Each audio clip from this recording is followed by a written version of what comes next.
নমস্কার, মেরিনাস base camp থেকে মিঠুন অধিকারী বলছি। আমি আজ সল্টলেকের প্র্যাকটিস গ্রাউন্ডে এসেছিলাম। এখানে মোহনবাগানের প্র্যাকটিস চলছে।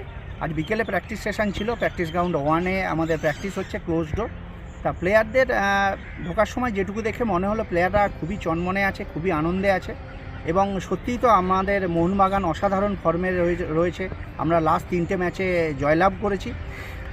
তো একটা কথা বলতে গেলে আমাদের এবারের যে টিম কম্বিনেশান, আমার যেটুকু এখানে খবরাখবর পাচ্ছি, টিম কম্বিনেশান খুব যে বেশি চেঞ্জ হবে সেটা বলা যায় না, কিন্তু কিছুটা হয়তো এবারে চেঞ্জ হবে।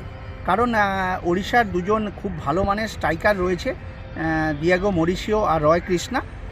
তাই জন্য হয়তো আমাদের ডিফেন্সে কিছুটা চেঞ্জ হতে পারে। হয়তো আনোয়ার শুরু করতে পারে, আমাদের ডিফেন্সে আনোয়ার, উৎসে, আর একদিকে সুভাশিস আর একদিকে আশিস রাই হয়তো শুরু করবে। আর তারপরে মাঠে আমরা হয়তো জনি কাউকো আর থাপাকে দেখতে পাবো। কারণ আমরা যেটা খবর পেয়েছি, আহমেদ জাহু 4টে হলুদ কার্ডের জন্য এই ম্যাচে খেলছেন। তো সেইভাবে দেখতে গেলে উড়িষ্যার মাঝমাঠ কিছুটা হলেও দুর্বল থাকবে, আর আমাদের বুদ্ধিমান হাওয়া সেই সুযোগটা হয়তো কাজে নেওয়ার চেষ্টা করবে।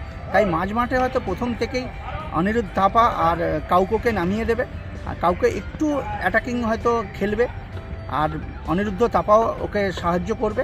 তারপরে হচ্ছে দু সাইডে আমাদের একদিকে সাহাল আর মনবীর শুরু করবে, আর তার সামনে পেত্রাতোস থাকবে, আর সামনে আমরা হয়তো সাদিকুকে দেখতে পাবো। পরে হয়তো চেঞ্জ হিসেবে আমরা লিস্টন, কিয়ান এবং কামিংসকে দেখতে পেতে পারি।